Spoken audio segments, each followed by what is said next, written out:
بند نہیں رکھتا، تمہارے لیے بند ہے، جن کو بتانا ہوتا ہے چابی سے کھول کے بتا دیتا ہوں۔ تو غیر نبی اور غیر ولی کے لیے قفل ہے، تالا ہے، اور نبی ولی کے لیے چابی ہے۔ کیا سمجھے؟ غیر نبی اور غیر ولی کے لیے تالا ہے، تالا ہے، اور نبی اور ولی کے لیے تو غیروں کے لیے تالا ہوتا ہے۔ جب آپ یہاں آئے ابھی درس اٹینڈ کرنے تو گھروں کو تالا لگا ہے، چابیاں آپ کی جیب میں، آپ کہیں گی اندی مفاتیح الباب، اندی مفاتیح الباب، گھر کی چابیاں میرے پاس ہیں۔ اب کوئی غیر جانا چاہے تو کھول، بولیے، کھول نہیں سکتا۔ آپ کی زوجہ نے کہا میں نے گھر جانا ہے، آپ فوری چابی نکال کے دے دیں گے، لے جائیں۔ اور اگر آپ کی زوجہ کے پاس چابی ہے، آپ نے کہا جانا ہے، تو فوری چابی نکال کے دے دیں گے۔ تو جو اہل البیت ہوتے ہیں، گھر والے ہوتے ہیں، چابیاں ہوتی ہی انہی کے لیے ہیں۔ غیروں کے لیے تالے ہوتے ہیں اور اپنوں کے لیے، بولیے نا، چابیاں ہوتی ہیں۔ لفظ مفاتح استعمال کرنے کی حکمت یہ ہے کہ اگر کوئی غیر ہو تو جتنا ترلا چاہے لگا لے، اس پر میرا غیب نہیں کھلے گا، تالا لگا ہے۔ ہاں اگر کوئی میرا بن جائے تو میرے بندو، میں نے تو چابیاں رکھی تمہارے لیے ہیں، ورنہ خدا کو تو نہ تالے کی حاجت نہ چابی کی حاجت۔ تالا چابی اللہ کے لیے تو ہے نہیں، تالا چابی اللہ کے لیے تو، وہ تو نہ تالے کا محتاج، اگر کسی سے چھپانا چاہے تو بغیر تالے کے نہیں چھپا سکتا جی۔ وہ تالا اگر اللہ تعالیٰ نہ لگائے تو پھر آپ چوری کر لیں گے، غیب ہے جرت کسی کی؟ نہیں کر سکتے۔ اور اگر وہ کسی کو دینا چاہے تو چابی کے بغیر نہیں دے سکتا۔ تو بھائی نہ تالا اس کی حاجت نہ چابی اس کی حاجت۔ یہ تالا چابی ہے کس کے لیے؟ یہ تو ہے ہی مخلوق کے لیے، اور تم انہی سے نفی کرتے پھرتے ہو۔ یہ تو ہے ہی مخلوق کے لیے، تو نفی پھر تو اس کے بتانے کا مقصد، چابیاں بتانے کا مقصد یہ تھا کہ چابی کا جب وجود ہوگا تو چابی کا وجود مستلزم ہے تالے کو۔ جس کمرے کا تالا ہی نہ ہو، کبھی اس کی بھی چابی دیکھی سنی؟ یہاں برطانیہ میں جب میں آیا تو جس گھر میں جائیں وہاں تالا ہی نہیں ہوتا اندر۔ اب ہم نے آ کر وہ مالک مکان سے درخواست کر کے، چونکہ کرایہ دار بیٹھے ہیں تو تالے لگوائے ہیں۔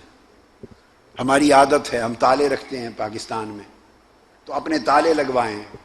ان سے کہا بھائی جاتے ہوئے آپ کو چھوڑ جائیں گے ہم۔ تو چابی کا جب لفظ آ گیا مفاتح، عندی مفاتح، تو کیا مطلب ہے؟ تالا لگا ہوا ہے۔ اور اگر تالا ہی نہ ہو تو پھر چابی ہوتی ہے؟ نہیں ہوتی نا۔ تو چابی کا مطلب ہے تالا۔ تو جب فرمایا غیب کی چابیاں میرے پاس ہیں، تو اس میں بیان یہ دے دیا کہ غیرو تم مت جانا، وہاں تو تالا لگا ہے، تمہارے لیے داخلہ عالم غیب میں ممنوع ہے۔ تو گھر والے بولے، بیٹا بولا، بیٹی بولی، بیوی بولی، اعزہ بولے، اقارب بولے، بھائی بولے، پیارے مہمان بولے جن کو گھروں میں ٹھہرانا ہے، کہ وہ تو تالا لگا ہے جی، ہم کیسے جائیں؟ اللہ کے بندے، تالا تو غیروں کے لیے، چوروں کے لیے ہوتا ہے، اپنوں کے لیے تالا نہیں، اپنوں کے لیے چابی ہوتی ہے۔ چوروں کے لیے تالا ہوتا ہے اور اپنوں کے لیے چابی ہوتی ہے۔ تو ہاں دونوں سچے ہیں۔ اگر کوئی چور ہے تو اس کے لیے تو تالا ہی تالا ہے۔ کوئی چور ہے تو وہ سچا ہے، وہ سچا ہے، کیوں؟ اس کے لیے تو ہے ہی تالا۔ تو وہ تالا نہ کہے تو کیا کہے؟ چونکہ تو غیر ہے۔ جب کہتے ہیں کوئی نہیں جان سکتا، کوئی نہیں اندر ادراک پا سکتا، کوئی نہیں داخلہ کر سکتا، تو سچے ہیں کہ غیر ہیں، غیر تو جا ہی نہیں سکتے، ان کے لیے تالا ہے۔ اور اگر کوئی غوث العظم شیخ عبد القادر جیلانی ہے، کوئی داتا گنج بخش علی حجویری ہے، خواجہ معین الدین اجمیری ہے، بابا فرید شکر گنج ہے، شیخ شہاب الدین سہروردی ہے، مجدد الفسانی ہے، جنید بغدادی ہیں، حسن البصری ہیں، مولا علی المرتضیٰ ہیں، تو ان کے لیے بھی تالا ہے؟ بولی ان کے لیے بھی تالا ہے؟ نہیں، ان کے لیے چابیاں ہیں۔ اور کوئی مولا علی ہو گیا تو اس کے لیے تو فرمایا چابیاں بھی اے میرے محبوب علی تجھ سے نچلوں کے لیے چابیاں تھی، تجھے تو خود دروازہ بنا دیا ہے۔ من انا مدینۃ العلم وعلی بابھا، چابیاں نیچے رہ گئیں اور جب کوئی علی ہو جائے تو خود دروازہ ہی تم ہو، جس پر چاہو کھلو، جس پر چاہو بند ہو جاؤ۔ انا مدینۃ العلم وعلی بابھا۔ تو دونوں سچے ہوئے، جن کو داخلہ ممنوع ہوا ان کے لیے غیب مکفل ہوا، اور جو اپنے ہو گئے چابیوں والے اصحاب المفاتیح، کیا؟ جو اصحاب المفاتیح کنجیوں والے ہو گئے، کنجیوں والے، ان کے لیے کھل گیا۔ اب آپ سمجھ گئے؟ اور حضور علیہ السلام نے فرمایا، حدیث ہے، ان من الناس مفاتیح لذکر اللہ، فرمایا میری یاد کے لیے میرے بندوں میں کچھ بندے ایسے بھی ہیں کہ خود چابیاں ہیں، خود ہی مفاتیح ہیں، خود چابیاں ہیں۔ تو یہ احکام جدا جدا ہیں۔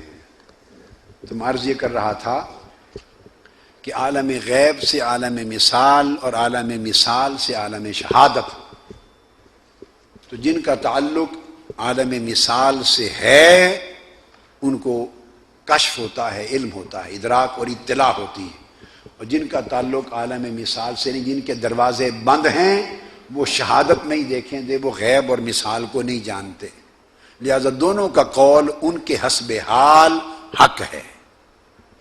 ان کے حسب حال، ہر کوئی اپنے اپنے حال کے مطابق بولتا ہے۔ جو بیچارہ نابینا ہے، جس نے نہیں دیکھا، وہ تو کہے گا شے ہی کوئی نہیں دنیا میں، اندھیرا ہی اندھیرا ہے۔ جو پیدائشی نابینا ہے، اگر وہ کہے کہ یہاں تو ہے ہی کچھ نہیں، نہ کوئی مسجد گھمکول ہے، نہ کوئی برمنگم ہے، نہ لندن ہے، نہ برطانیہ، نہ پاکستان، یہ سب جھوٹ ہے، یہاں تو صرف اندھیرا ہی اندھیرا ہے، نہ مولانا بستان علی قادری ہیں، ہے ہی کوئی نہیں یہاں، وہ کہے گا جس نے پیدائشی نابینا دیکھا ہی نہیں وہ کہے اندھیرا اندھیرا ہے، تو وہ اس کے حسب حال اس کا قول حق ہے، اس کے حال کے مطابق۔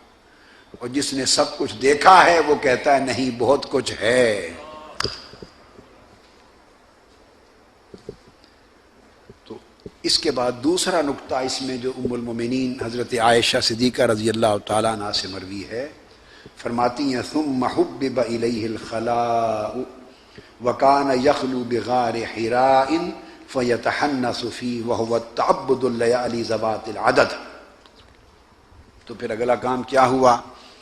آقا علیہ الصلوۃ والسلام کو خلوت نشینی سے محبت ہو گئی،